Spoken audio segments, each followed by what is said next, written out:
Hello guys, എല്ലാവർക്കും Elon master Mallu എന്ന ചാനലിലേക്ക് സ്വാഗതം. ഇന്ന് നമ്മൾ ഒരു അടിപൊളി വീഡിയോ ആയിട്ടാണ് വന്നിരിക്കുന്നത്. ഇത് മലപ്പുറം ജില്ലയിൽ വളാഞ്ചേരിക്കടുത്ത് മനക്കപ്പടി എന്ന് പറഞ്ഞ സ്ഥലത്തുള്ള ഒരു അടിപൊളി സ്പോട്ടാണ്. വൈകുന്നേര സമയങ്ങളിലൊക്കെ വന്നിരിക്കാനും സമയം ചിലവഴിക്കാനൊക്കെ പറ്റിയ ഒരു അടിപൊളി സ്ഥലമാണ്. ഇവിടെ ഇങ്ങനെ ഒരു സ്ഥലമുള്ളത് അങ്ങനെ കൂടുതൽ ആളുകൾക്ക് അറിയൊന്നുമില്ല. ദൂരഭാഗത്തുള്ള ആളുകൾക്കോ ചില ആളുകൾക്കൊന്നും അറിയില്ല. എന്നാലും അടുത്തുള്ള പ്രദേശത്തു നിന്നൊക്കെ ആളുകൾ ഇവിടെ വരും. വൈകുന്നേര സമയങ്ങളിൽ ഇവിടെ വന്നിരുന്ന് സമയം ചിലവഴിക്കുകയൊക്കെ ചെയ്യാറുണ്ട്. ഫാമിലിയൊക്കെ ആയിട്ട് വരലുണ്ട്. അത്യാവശ്യം കാണാൻ ഭംഗിയുള്ള സ്ഥലമാണിത്. ഇതിൻ്റെ കുറച്ച് താഴെ വരേക്ക് വാഹനങ്ങളൊക്കെ വരും. അവിടുന്ന് ഇങ്ങോട്ട് പിന്നെ 4 വീൽ ഡ്രൈവ് കാറ്റഗറിയിൽപ്പെട്ട വാഹനങ്ങളൊക്കെ ആണെങ്കിൽ മേലേക്കൊക്കെ കയറ്റി കൊണ്ടുവരാൻ പറ്റും. അല്ലാത്ത വാഹനങ്ങളൊക്കെ താഴെ നിർത്തി പിന്നെ അവിടുന്ന് കാൽനടയായിട്ട് നടന്നു വരേണ്ട സ്ഥലമാണ്.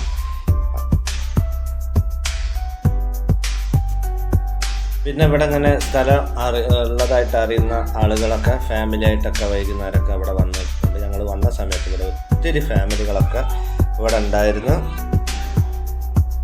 വീഡിയോസ് എടുക്കാനും ഫോട്ടോ എടുക്കാൻ അങ്ങനെയൊക്കെ പറ്റിയ നല്ല അടിപൊളി സ്പോട്ടാണ്. നല്ല അടിപൊളി ബാക്ക്ഗ്രൗണ്ടും കാര്യങ്ങളൊക്കെ കിട്ടും. അത്യാവശ്യം ഭംഗിയുള്ള നല്ല രസമുള്ള സ്ഥലമാണ്. പിന്നെ ഇവിടെ ഒരുപാട് ഫാമിലിയൊക്കെ വന്നിട്ടുണ്ട് കേട്ടോ. ഇവിടെ ഇരിക്കുന്ന സമയത്ത് തന്നെ ഒരുപാട് ഫാമിലികളൊക്കെ ഉണ്ട്. പിന്നെ കുട്ടികൾക്കൊക്കെ നന്നായി എൻജോയ് ചെയ്യാനും ഒക്കെ പറ്റിയ അടിപൊളി സ്ഥലമാണ്.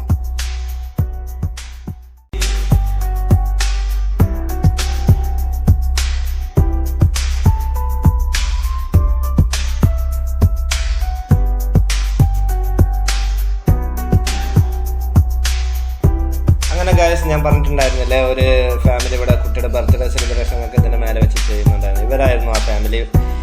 ഇവരെ കുട്ടിയുടെ ബർത്ത്ഡേ സെലിബ്രേഷൻ ഇതിൻ്റെ മേലെ വെച്ച് അവർ സെറ്റ് ചെയ്തിട്ടുണ്ടായിരുന്നു. കണ്ടില്ല, നല്ല അടിപൊളിയായിട്ട് നല്ല സൂപ്പറായിട്ട് അവർ സെറ്റ് ചെയ്തിട്ടുണ്ട്. ഒരു ചെറിയൊരു മരത്തിൽ ബലൂണും കാര്യങ്ങളൊക്കെ വെച്ച് നല്ല അടിപൊളിയായിട്ട് ഇവർ സെറ്റ് ചെയ്തിട്ടുണ്ട്. ഞങ്ങൾക്ക് എല്ലാവർക്കും തന്നു കേട്ടോ. ഞങ്ങൾ കേക്കൊക്കെ കട്ട് ചെയ്ത് ഞങ്ങൾക്ക് എല്ലാവർക്കും തന്നു. നല്ല അടിപൊളിയായിരുന്നു അവർ വർക്ക് ചെയ്തത്. കാണാൻ നല്ല രസമുണ്ട്. പിന്നെ ഇപ്പോൾ ഇതുപോലൊക്കെ ഇവിടെ ഓരോ പരിപാടിയൊക്കെ ആയിട്ട് ഇവിടെ വന്നിരിക്കാനും ഇതുപോലൊക്കെ ഓരോ സെറ്റപ്പൊക്കെ ചെയ്യാനൊക്കെ ഇവിടെ പറ്റും. പിന്നെ അത്യാവശ്യം ഫോട്ടോ എടുക്കാനൊക്കെ നല്ല ഒരു രസമുള്ള സ്ഥലമാണ്. കുറേയൊക്കെ നല്ല ബാക്ക്ഗ്രൗണ്ട് നല്ല അടിപൊളിയായിട്ട് കിട്ടുന്ന സ്ഥലമൊക്കെ ഉണ്ട്. പിന്നെ നല്ല വൈകുന്നേര സമയങ്ങളിലാണെങ്കിൽ നല്ലൊരു അടിപൊളി ഫീലാണ് ഇവിടെ ഇതിൻ്റെ മേലെ നിൽക്കുമ്പോൾ. സൂപ്പറാണ്. അപ്പോൾ ഗായ്സ്, ഞങ്ങൾ ഒരുപാട് സമയം ഇവിടെ ചിലവഴിച്ചു. നല്ല അടിപൊളി സ്ഥലമാണ്. നല്ല സൂപ്പർ സ്പോട്ടാണ് ഇവിടെ. പരമാവധി ഞങ്ങൾ ഇവിടെ എൻജോയ് ചെയ്തു. ഒരുപാട് ടൈം ഞങ്ങൾ ഫാമിലി ആയിട്ട് ഇവിടെ എൻജോയ് ചെയ്തു. ഇനി ഞങ്ങൾ തിരിച്ചിറങ്ങാനാണ് ഭയങ്കര ടാസ്ക്. ഞാൻ ഇങ്ങോട്ട് ഇതിൻ്റെ മേലേക്ക് വണ്ടിയായിട്ടാണ് കയറി വന്നിട്ടുള്ളത്. വണ്ടി എന്ന് വെച്ചാൽ അതും ഓട്ടോറിക്ഷ. ഇനി അതുകൊണ്ട് ഇവിടുന്ന് താഴേക്ക് ഇറങ്ങാൻ പോവുകയാണ് ഗായ്സ്. ഭയങ്കര ബുദ്ധിമുട്ടുള്ള ഭയങ്കര ടാസ്ക് ആയിട്ടുള്ള ഒരു കാര്യമാണ് ഇനി ഇവിടുന്ന് അങ്ങോട്ട് ഇറങ്ങി പോകാന്നുള്ളത്. കാരണം ഇവിടെ ചെങ്കുത്തായിട്ടുള്ള ഇറക്കമാണ്, ചരൽ നിറഞ്ഞ പ്രദേശമാണ്, വളരെ ഡേഞ്ചർ പിടിച്ചൊരു ഏരിയയാണ്. എല്ലാം കെയർ ചെയ്തിട്ട് വേണം ഇവിടുന്ന് അങ്ങോട്ട് ഇറങ്ങി പോകാൻ. 4 വീൽ ഡ്രൈവും വാഹനങ്ങൾ മാത്രം കയറി വരുന്ന ഒരു ഏരിയക്കാണ് നമ്മൾ ഒരു ഓട്ടോറിക്ഷയുമായിട്ട് ഇവിടെ ഇതിൻ്റെ മേലേക്ക് കയറി വന്നിട്ടുള്ളത്. അപ്പോൾ ഇനി നല്ല കെയർ ചെയ്തിട്ട് വേണം ഇവിടുന്ന് അങ്ങോട്ട് താഴേക്ക് ഇറങ്ങി വരാൻ. അല്ലാന്നുണ്ടെങ്കിൽ എപ്പോൾ വേണമെങ്കിലും അപകടം പതിയിരിക്കൊണ്ട്. കാരണം നല്ല ശ്രദ്ധിച്ചിട്ടില്ലെങ്കിൽ വണ്ടി താഴേക്ക് മറിഞ്ഞു വീഴും. അപ്പോൾ അതുകൊണ്ട് തന്നെ നല്ല ശ്രദ്ധിച്ചിട്ട് വേണം ഇതിൻ്റെ മേലേക്ക് ഇതുപോലുള്ള വാഹനമായിട്ട് കയറി വരുമ്പോൾ തിരിച്ചിറങ്ങാൻ. 4 വീൽ ഡ്രൈവ് വാഹനങ്ങളാണെന്നുണ്ടെങ്കിൽ ആ കാറ്റഗറിയിൽപ്പെട്ട വാഹനങ്ങളാണെന്നുണ്ടെങ്കിൽ അടിപൊളിയാണ്. ഇതിൻ്റെ മേലേക്ക് ഇങ്ങനത്തെ സ്ഥലത്ത് കൂടെ കയറി വരാനൊക്കെ ഒരു ഓഫ് റോഡ് ഇഷ്ടപ്പെടുന്ന ആളുകൾക്കൊക്കെ ഭയങ്കര ഇഷ്ടപ്പെട്ടൊരു ഏരിയ ആണ്. എന്തായാലും ഞങ്ങൾ ഇനി ഇവിടുന്ന് തിരിച്ചിറങ്ങാണ്. ഒരു 4 വീൽ ഡ്രൈവ് കാറ്റഗറിയിൽ പെടാത്ത ഒരു വാഹനമായിട്ട് ഇതിൻ്റെ മേലേക്ക് വരിക എന്ന് പറഞ്ഞാൽ ഭയങ്കര റിസ്ക്കുള്ള ബുദ്ധിമുട്ടുള്ളൊരു കാര്യമാണ്. നല്ല കെയർ ചെയ്തിട്ടില്ല എന്നുണ്ടെങ്കിൽ അപകടം സംഭവിച്ചേക്കാം. പിന്നെ ഇവിടെ ചെങ്കുത്തായ ഇറക്കമാണ്. ഞാൻ പറഞ്ഞില്ലേ, നല്ലൊരു ചരൽ നിറഞ്ഞ ഏരിയയാണ്. അപ്പോൾ പതിയെ ഭയങ്കര കെയർ ചെയ്തിട്ട് വേണം ഇതിൻ്റെ മേലെ നിന്ന് താഴേക്ക് ഇറങ്ങി വരാൻ. കാരണം ബ്രേക്ക് പിടിച്ചാൽ വണ്ടി ചിലപ്പോൾ സ്ലിപ്പായി പോകാനുള്ള ചാൻസ് കൂടുതലാണ്. ഇതിന് മേലെ നിന്ന് വെള്ളം താഴേക്ക് ഒഴുകി വന്നിട്ട് ഇവിടെ ഒരുപാട് വലിയ വലിയ കുഴികളും ചെറിയ ചെരിവുകളൊക്കെ രൂപപ്പെട്ടിട്ടുണ്ട്. അപ്പോൾ അതിൻ്റെ ഇടയിൽ കൂടെയാണ് നമ്മൾ വണ്ടിയായിട്ട് താഴേക്ക് ഇറങ്ങി വരുന്നത്. ഭയങ്കര റിസ്ക് ആയിട്ടുള്ളൊരു കാര്യമാണ്. വളരെ കെയർ ചെയ്തിട്ട് വേണം ഇതിൻ്റെ താഴേക്ക് ഇറങ്ങി വരാൻ. ഒരിക്കലും ഒരു 4 വീൽ ഡ്രൈവ് കാറ്റഗറിയിൽ പെടാത്ത ഒരു വാഹനമായിട്ട് ഇതിൻ്റെ മേലേക്ക് കയറി വരിക എന്ന് വെച്ചാൽ ഭയങ്കര ബുദ്ധിമുട്ടുള്ളൊരു വിഷയമാണ്.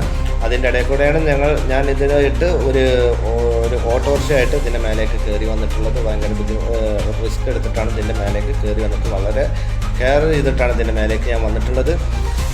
നല്ല ശ്രദ്ധിച്ചിട്ട് വേണം ഇതിൻ്റെ മേലെ നിന്ന് താഴേക്ക് ഇറങ്ങി വരാൻ. ഭയങ്കര ചെങ്കുത്തായിട്ടുള്ള ഇറക്കം. മേലെ നിന്ന് താഴേക്ക് വെള്ളം ഒഴുകി വന്നിട്ട് ഇവിടെയൊക്കെ വലിയ വലിയ കുഴികൾ രൂപപ്പെട്ടിട്ടുണ്ട്, ഒരുപാട് ചെരിവുകൾ രൂപപ്പെട്ടിട്ടുണ്ട്. അതിൻ്റെ ഇടയിൽ കൂടെ ചെറിയ പാറകളും കല്ലുകളും ഒക്കെ കിടക്കുന്നുണ്ട്. അതിൻ്റെ ഇടയിൽ കൂടെയാണ് ആളുകൾ നടന്ന് കയറാൻ തന്നെ കുറച്ച് റിസ്ക് എടുത്ത് കുറച്ച് അത്ര ആയാസത്തിൽ അങ്ങോട്ട് കയറി വരാൻ കഴിയില്ല. കുറച്ച് വളരെ പ്രയാസപ്പെട്ടാണ് ഇതിൻ്റെ മേലേക്ക് നടന്ന് കയറാൻ തന്നെ കഴിയുന്നത്. അങ്ങനത്തെ ഒരു ഏരിയ കൂടെ ഇപ്പോൾ നമ്മൾ ഒരു 4-wheel ഡ്രൈവ് വണ്ടിയാണെന്നുണ്ടെങ്കിൽ അത് അടിപൊളി സൂപ്പറാണ്. ഇതിൻ്റെ മേലേക്ക് ഇതിൽ കൂടെയൊക്കെ കയറി വരാൻ നല്ലൊരു അടിപൊളി എക്സ്പീരിയൻസ് ആവും. ഓഫ് റോഡ് ഇഷ്ടപ്പെടുന്ന ആളുകൾക്ക് ഇത് ഭയങ്കര ഒരു എക്സ്പീരിയൻസ് ആയിരിക്കും. അങ്ങനത്തെ അത്തരം കാറ്റഗറിയിൽപ്പെട്ട വാഹനങ്ങളായിട്ട് ഇതിൻ്റെ മേലേക്ക് ഇങ്ങനത്തെ ഏരിയ കൂടെ കയറി വരുമ്പോൾ നല്ല സൂപ്പർ എക്സ്പീരിയൻസ് ആയിരിക്കും. അത് നേരെ ഇങ്ങോട്ട് ഓടിച്ചു വരാൻ കഴിയില്ല. ഇതിന് കറക്റ്റ് വഴിയായിട്ട് കിടക്കുന്ന ഭാഗത്ത് കൂടെ നമുക്ക് വണ്ടി ഇറക്കി കൊണ്ടുവരാൻ കഴിയാത്തൊരു സാഹചര്യമാണ് ഇവിടെ ഉള്ളത്. കാരണം എന്താണെന്ന് വെച്ചാൽ അവിടെയൊക്കെ വലിയ വലിയ കുഴി രൂപപ്പെട്ടുകൊണ്ടും മാത്രമല്ല നമ്മുടെ ഒരു വാഹനം എന്ന് വെച്ചാൽ ഒരു 3-wheel വാഹനമാണ്. അപ്പോൾ അതുകൊണ്ട് തന്നെ ഗൈസ് നമുക്ക് അത്ര എളുപ്പത്തിൽ ഇങ്ങോട്ട് ഒരു 3-wheel വാഹനം ഇറക്കി കൊണ്ടുവരാൻ പറ്റില്ല.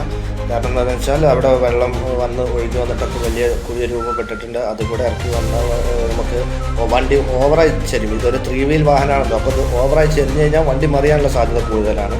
അപ്പോൾ അതുകൊണ്ട് തന്നെ പരമാവധി അഡ്ജസ്റ്റ് ചെയ്തിട്ട് വണ്ടി നല്ല കെയർ ചെയ്തിട്ടാണ് അതിൻ്റെ മേലെ നിന്ന് താഴേക്ക് ഇറക്കി കൊണ്ടുവരുന്നത്. എന്തായാലും ഗൈസ് സക്സസ് ആണ് നമ്മുടെ മേലെ നിന്ന് താഴേക്ക് ഇറങ്ങി വരുന്ന ഒരു സംഭവം. നല്ല അടിപൊളിയായിട്ടുണ്ട്. നല്ലൊരു അടിപൊളി സൂപ്പർ എക്സ്പീരിയൻസ് ആയിട്ടുണ്ട് എനിക്ക്. നല്ല സൂപ്പറാണ് ഇതുപോലെയുള്ള ഒരു സ്ഥലം. ചില കുട്ടികൾ സൈക്കിളൊക്കെ എടുത്തിട്ട് ഇതിൻ്റെ മേലേക്ക് വന്നിട്ടുണ്ട്. പിന്നെ ഇവിടുന്ന് നോക്കിയാൽ താഴെ കുറച്ച് വണ്ടി നിൽക്കുന്നത് കണ്ടില്ലേ, അവിടെയാണ് വണ്ടി വരുന്ന വണ്ടികളൊക്കെ നിർത്തിയിട്ടിട്ടുള്ളത്. അവിടെയാണ് ഒരുപാട് വണ്ടികൾ അവിടെ താഴെ നിർത്തിയിട്ടുണ്ട്. അവിടുന്ന് ഇങ്ങോട്ട് 4-wheel ഡ്രൈവ് കാറ്റഗറിയിൽപ്പെട്ട വാഹനങ്ങൾക്ക് ഈസി ആയിട്ട് കയറി വരാൻ പറ്റും. പിന്നെ അല്ലാത്ത ആളുകൾക്ക് അവിടെ വണ്ടി നിർത്തിയിട്ട് മേലേക്ക് കാൽനടയായിട്ട് കയറി വരേണ്ട ഒരു സാഹചര്യമാണ് ഇപ്പോൾ ഇവിടെ ഉള്ളത്. എന്തായാലും ഇങ്ങനത്തെ ഒരു എക്സ്പീരിയൻസ് നല്ല സൂപ്പറാണ്. പിന്നെ 4-wheel ഡ്രൈവ് കാറ്റഗറിയിൽപ്പെട്ട വാഹനങ്ങളുള്ളവർ ഇങ്ങോട്ട് വന്നാൽ ഒരു അടിപൊളി എക്സ്പീരിയൻസ് ആയിരിക്കും. നല്ല അടിപൊളി ഫോട്ടോ വീഡിയോസ് കാര്യങ്ങളൊക്കെ എടുക്കാൻ പറ്റും. എന്തായാലും ഇന്നത്തേത് നിങ്ങൾ പരമാവധി എൻജോയ് ചെയ്തിട്ടുണ്ടെന്ന് ഞാൻ പ്രതീക്ഷിക്കുന്നു. അപ്പോൾ ഗൈസ് ഒരു ഓട്ടോറിക്ഷ ആയിട്ട് ഇതിൻ്റെ മേലെ പോയി തിരിച്ച് വളരെ സേഫായിട്ട് താഴെ തിരിച്ചെത്തിയിട്ടുണ്ട്. നല്ല അടിപൊളി എക്സ്പീരിയൻസ്.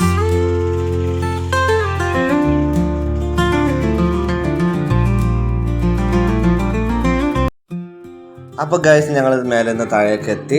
അവിടെ നിന്ന് ഇങ്ങോട്ട് വരുന്ന വഴി എന്ന് പറഞ്ഞാൽ ഭയങ്കര ബുദ്ധിമുട്ടുള്ള വഴിയാണ്. വെള്ളമൊക്കെ ഒലിച്ച് വന്നിട്ട് അവിടെ വലിയ കുഴിയാണ്. ഓട്ടോറിക്ഷ പോകുന്ന വഴിയല്ല, പക്ഷെ എന്നാലും നല്ല ശ്രദ്ധിച്ച് വരികയെന്നുണ്ടെങ്കിൽ അഡ്ജസ്റ്റ് ചെയ്ത് പോരാം.